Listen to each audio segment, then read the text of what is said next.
Welcome back, Capital F football fans, to the O&O Sports YouTube channel. Today, we are looking at the biggest matchups for Week 6 of this 2025 college football season. If you enjoy it, be sure to like and subscribe, and go to the other O&O Sports accounts, follow those, like the pinned comment to be entered into the 75 or die giveaway. And with that out of the way, let's jump into one of the biggest matchups this week. It is the 10th ranked Alabama Crimson Tide as a 10.5 point favorite over the 16th ranked Vanderbilt Commodores. And FanDuel has this matchup at about 33-23, and Alabama is of course coming off the huge win on the road to Georgia last week. And despite the rocky start, they have looked like one of the most efficient offenses in football so far this season, and we saw that last week. But Vanderbilt has as well. Vanderbilt has a sneaky top 15, top 20 offense led by Diego Pavia once again in his 100th year of college football. They have been a very dynamic option offense with Diego Pavia, very efficient running the ball. And while Alabama has the clear advantage on defense, Vanderbilt has not been bad in that aspect, around 40th to 50th in the sport in terms of all the meaningful per play metrics on defense. And on offense, they have been top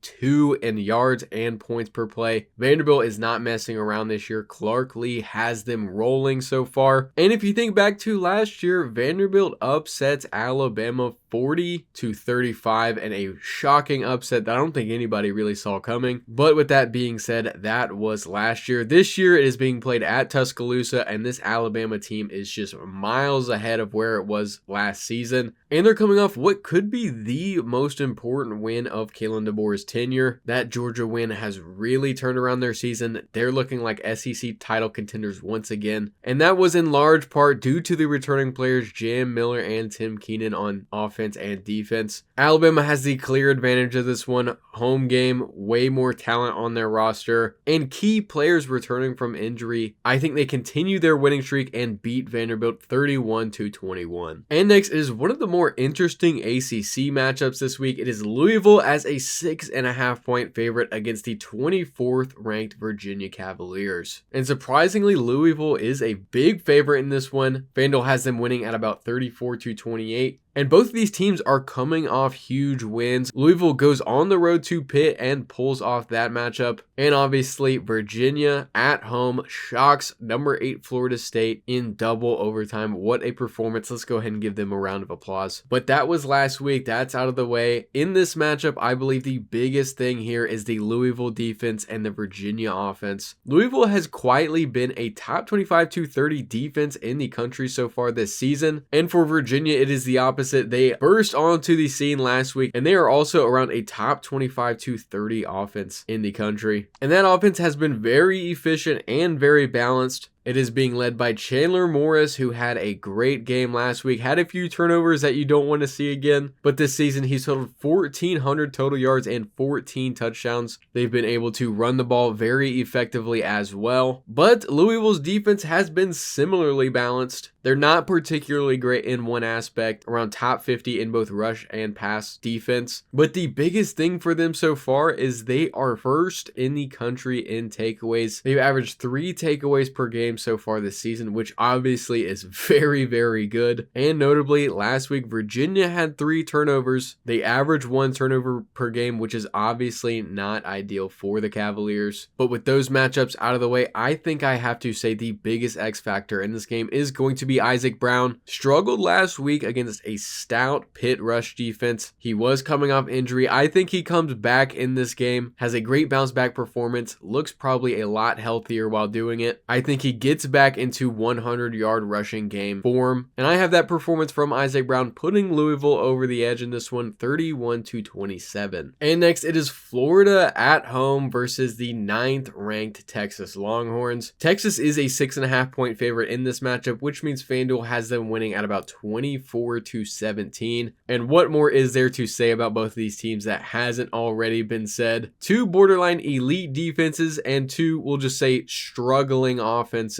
For Florida, DJ Lagway has just not been panning out how you would have liked to see coming into this year. 700 total yards with 5 touchdowns and 6 interceptions for Lagway so far. And because of that, Florida has had virtually no rhythm on offense at all. You have talent, you have a solid running back in Jaden Baugh, but without that threat of an elite passer at quarterback, just haven't been able to string together a very efficient attack on offense. And it's been similar for Texas with Arch Manning. In his favor, he has been awarded some cupcakes the last 3 weeks, been able to get into more of a groove after the rough start against Ohio State. And with Arch Manning coming into his own, the rushing attack has also hit its stride. They average about 4.9 yards per attempt, which is 34th in the country. But obviously the defenses are going to be the story of this matchup. For Florida, the defense has looked a lot worse than it actually is, just because they haven't been awarded points for their efforts so far. They've held USF, LSU, and Miami to just 21 points and 350 total yards in those 3 games. That's saying a lot going against those 3 teams who are all easily top 25 caliber teams. But I do think Texas is the more talented team overall, and especially on defense. I think it will end up being pretty close, with the offenses struggling once again with those quarterbacks. Arch Manning is facing the toughest defense he's seen since Ohio State. DJ Lagway facing yet another borderline elite defense. And while I do think a Lagway breakout game could happen at some point, I don't think it happens here. And on top of that, I like Arch Manning's weapons more in this one. I like the running back room overall more, and I like his receivers a lot more. And that leads me to believe Texas wins this matchup 21-17. And next, it is the 6th ranked Texas A&M Aggies facing the Mississippi State Bulldogs at home. A&M is a 14.5 point favorite, which means FanDuel has them winning at about 35-21. And I think this is a matchup that is flying under the radar. Texas A&M has obviously looked very good to start the year, and the defense last week looked a lot better than it has the first 3 weeks, but has struggled a little bit overall to start this season. And they're running into a Mississippi State team who, for all intents and purposes, have overperformed to a drastic extent to start this year. Their running back room with Fluff Bothwell and Devon Booth has been amazing. Over 600 yards and 10 touchdowns to start the year for those two. They also have a great receiving core for quarterback Blake Shapen, who has not wowed the world so far with any of his performances, but has been very efficient as a passer. But most importantly for the Bulldogs, the defense has taken a big step forward. They're around top 40 in both yards and points per play, which doesn't sound that great on paper, but from where they started, I'd say that is a big improvement. Definitely going to keep them in a lot of games this year. But with that being said, Texas A&M has a borderline elite offense. Todd has them at 5th in the country. They've been top 20 in both points and yards per play. And last week, running back Le'Veon Moss returned to full strength, had a great performance of 21 carries for 139 yards and a touchdown. I think we could end up seeing another great performance from him. And like I said, the defense was also able to rise to the occasion against Auburn. I think they continue that hot streak, and while I do have the Bulldogs beating the spread in this one, I think Texas A&M wins 34-21. And last this week, it is 18th ranked Florida State taking on the 3rd ranked Miami Hurricanes at home. Miami on the road is actually a 5.5 point favorite, which means FanDuel has them winning at about 30-24. And the biggest narrative going into this one is obviously that Florida State takes a huge loss against Virginia last week. People are going to be very low on the Seminoles naturally after a loss like that, but it is not the end of the world for Mike Norvell and this Florida State football team. They had a huge defensive lapse last week, which was a bit uncharacteristic, and I think they tighten it up in this matchup, with this matchup being at home. And plus, they are potentially returning running back Roydell Williams. We don't know for sure yet, and he'd be returning to an already very effective rushing attack. I believe they're top 5 in rushing yards per attempt so far this season. And likewise, while Castellanos hasn't had to pass a lot, he's looked very efficient while doing so despite having 3 interceptions so far this season. He leads the country in both passing yards per attempt and per completion, but they're going to be facing a Miami